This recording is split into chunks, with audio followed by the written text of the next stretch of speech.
Hello and welcome to my channel. I'm Sarah and today I'm going to be doing a reading for the Taurus personality for the week coming up on Monday the 15th of April. So looking at the week's energies, looking at the potential challenges you might come across and then the best parts of it and generally how to navigate these energies. So I've already pulled the cards. I'm using Aleister Crowley's Thoth deck. And we will start with the main themes that are coming up, and then we'll look into how to navigate and guide around these energies. Okay, so starting with the first one, we've got here the Knight of Discs. So having a look at that, seeing what intuitively comes through for you.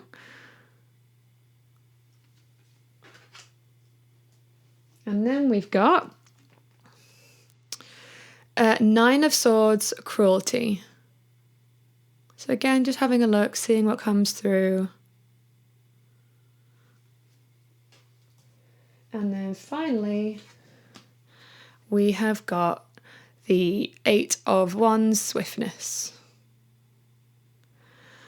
Okay, so I am going to start with the Knight of Discs. So to me, this feels like there's something in your physical world. So discs rule the physical world. They can rule money, finances, career, something that's tangible. So something physical and 3D. So it could be there's some kind of focus here around either your home or your money or something that's happening in the real world, if that makes sense. That's what it feels like to me with this card. It could also mean potentially that you're stepping into this kind of character a little bit more, someone who's really taking charge of their money. Like there could be some real need to get your finances in order, maybe for some of you. But again, doesn't feel like that's for everybody, but that's one manifestation of this card with it being a main theme of the week. So money could be important for you. And then we've got Nine of Swords, Cruelty. Okay, so I want to spend a bit more time on this card because this came up for you as well in the monthly reading that I did. So if you want to check that out, that's in another video.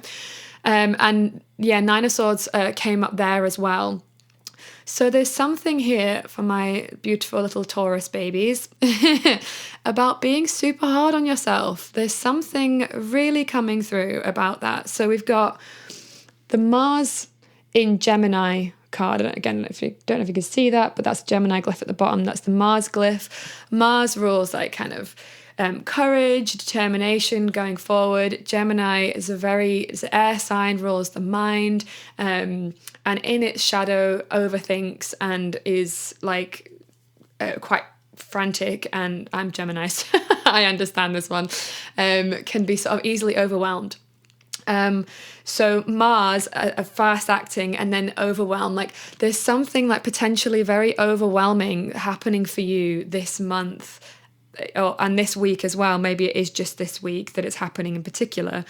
But yeah, there's something where in traditional tarot, this card is of a man sat on a bed with his head in his hands and in a sort of sense of despair. And it's like there's a need to sort of be gentler on yourself is really, really what I'm coming through. And I'm like, oh, my heart goes out to you guys. Why are you being so hard on yourself?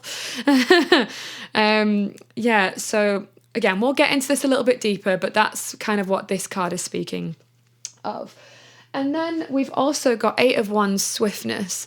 So with it being a theme, it could either mean that things are moving quite quickly, although honestly it doesn't feel quite so much like that, but more of a desire for things to move quickly, wanting things to be swift. But again, with this kind of zigzagging on the card, it always feels a little bit frantic to me. So with this sort of Mars in Gemini and then frantic, there's a it feels like your nervous system may be a little bit shot or something. There's something here about a need to slow down and be kinder. So we'll get a little bit more into that as we go. Okay, so the next question I asked the cards was, what is the potential challenge for the Taurus personality? Now, obviously, you've already got some challenges that we've talked about. And what we've got here is the Fool. So immediately what came out for me with this is that maybe there is with it being a challenge, the Fool is about sort of taking the first step and being willing to be a beginner again, being an amateur at something. So there might be a challenge here of like, you want to do something new, but you're finding it hard to like take the leap.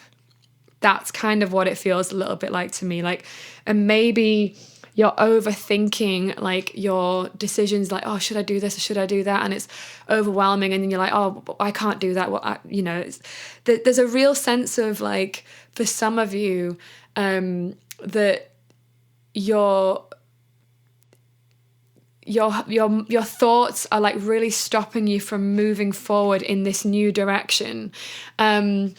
And that like there's a lot of self-doubt, a lot of overthinking things, and it feels very much like you don't need to sort of, what is it? Like, you don't want to allow your mind to get in the way of this new beginning that's coming. Again, there's more to that, so we shall see. Okay, so the next question I asked the cards was, what is the best part of the week? And we got a really nice card here. So here we've got 10 of Cups, Satiety.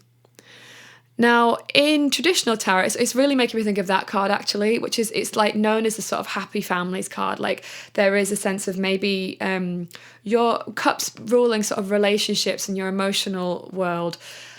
There could be something here about feeling very comfortable at home and like things being really nurturing, at least in your home life. Like your head might be tricky right now, but there is support around. It feels like that.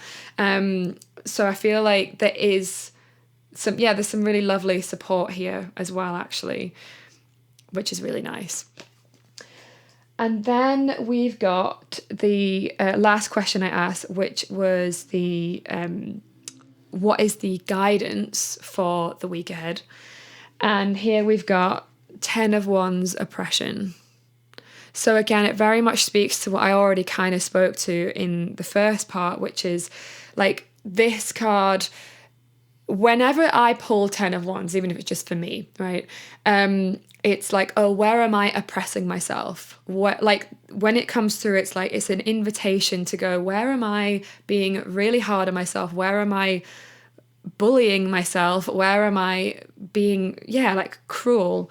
Like these two together, they're not the same, but there is a kind of similar sort of feeling, because one's Wands and one's is Swords, but there's a feeling of like, with it being a guidance question, we need to stop being so hard on ourselves. It's going to be really hard to take that first step if we're being really, really hard on ourselves. So it feels like to me, the guidance is learning how to speak more kindly to ourselves. And whenever we notice ourselves sort of being really hard, like the self-talk, just being like, oh, you're rubbish. Like it feels very much like you're saying like, who do you think you are to do this? Like, or like, there's something like fundamentally wrong with how you're trying to do so. Like, there's something really there. This really came up in the last reading for you as well, of like, actually in the last reading from my memory, it was, there's some kind of like past life or like somebody else telling you you can't do something, like that you're not worthy of having something, that it's not in your reach to have something, and these thoughts are really plaguing you and stopping you. But it's very much like we need to learn how to overcome that and to go like, do you know what though, I do have something to offer. I am an incredible, beautiful human being. Like, I just feel like you guys need so much love. Like, and I just really want that to come from you. And I think you're going to get it from other people as well by looking at the 10 of Cups, like maybe leaning on family and like those nurturing, nourishing relationships. Like there's something here about that. Okay. Oh. All right. So I'm going to come on to the next part now and get a little bit more guidance from the Oracle cards.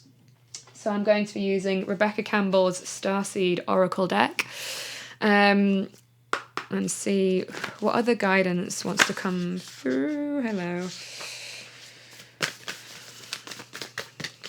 For Taurus personality. Yeah, like you're more capable than you realize. You have so much to offer. Like, that's so much what it is. I'm like, oh, if only you could see. Like, yeah. Obviously, oh, blimey. Oh, that's such a nice card. Okay, gotta keep that one. Oh, hello. Yes. Ah, okay. This was a good shout. And the bottom of the deck is winking at me as well. All right, so we've got 3. I asked for 2, but we've got 3. Okay. So the first one we've got Child of the Cosmos. The intelligence of the universe lies within you. Yeah. Like, you have so much to offer within you. There's something really jumping out on this card as well of like the light coming out of her heart and like looking up and like surrendering and just like opening your heart. Like it feels like for some of you, you've been really hurt. Like something has really hurt you, and it's like allowing yourself to open up and like remember like it's all in you. It's not out there. It's in you. Like you have it. There's something like that. Like you, maybe some of you feel like, oh, I don't know enough or I can't do. And it's like, no, like you are what like people want, you know, like if you were starting a business or something, people get very caught up in like, oh, I don't know enough about this, or I don't know enough about that, and I can't start because of that. And it's like, no, like people are attracted to you, like your vibration, like that's really what feels like it's coming. Like the keys are within you. It's not out there. Happiness isn't out there. It's an inside game. And then we've got the Seas of Minaka. Seeing potential, bringing unconsciousness to light. So this to me feels very much like there's some shadow work here, which totally makes sense because there's something like bringing unconsciousness to light. There's something in your unconscious that's keeping you stuck. And we need to get very clear on what that is and bring it to light so that we can heal it and that we can move forward, so that you can see your potential that is right there. Like I feel how much you have to offer and to give. And it's like the only thing standing in your way is whatever it is that's in your unconscious mind. So doing some shadow work. And again, this came up in your monthly reading. So there's something about clearing all of the debris. Feels like there's all this like gunk in the way, and it's like clearing the mud off the glass so you can see clearly again, because you do have so much to offer and we need it. We need whatever it is that you guys have got. That's what it really feels like. And then I said there was a card that was winking at me at the bottom of the deck. Activated Earth, Power Places, Ley Lines, Trust Where You Are Led. This has a few meanings to me, but the first thing that's actually coming out to me straight away is that, yeah, trusting where you're led. So trusting, like, again, with the Fool being here, it's like there's a new beginning that wants to happen, but there's a trust that needs to be had because the overthinking is like stopping things from moving forward. So it's about trusting where the universe is trying to take you. And like, if you look on this card, like there's a portal here, and it's like stepping through the portal to all of this light, all of this sort of seeing your potential, the light, child of the cosmos, like going up, ascending upwards. Like it's really something here about that. But we have to work on our self-talk and our belief in ourselves. And we've got to like be like, no, I do have something I can offer. I really do. And people want it. And I'm here to serve. I'm here to serve.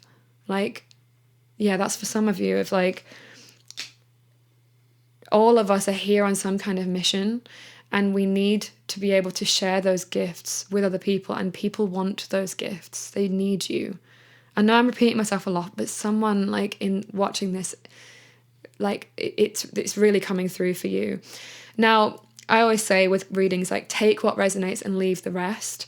But yeah, like if I had to summarize this reading, it would be learn how, like, yeah, being kinder to yourself, notice where you're oppressing yourself, where you're being hard on yourself, and start shifting that and reframing things and doing some shadow work, looking into that as well. Like, there are resources out there to help you with that if you don't know what that is.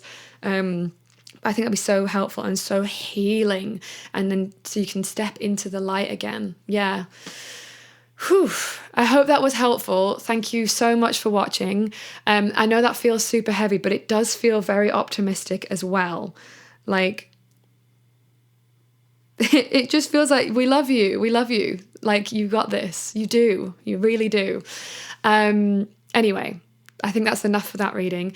And if you have enjoyed this video, please feel free to like, comment, subscribe for more content like this. If you have any questions, feel free to pop them in the comments, or any sort of content that you would like going forward. I'm always really open to suggestions, so feel free to pop that in the comments. Other than that, thank you so much for your time and attention and being here, and I look forward to seeing you on the next one. Bye.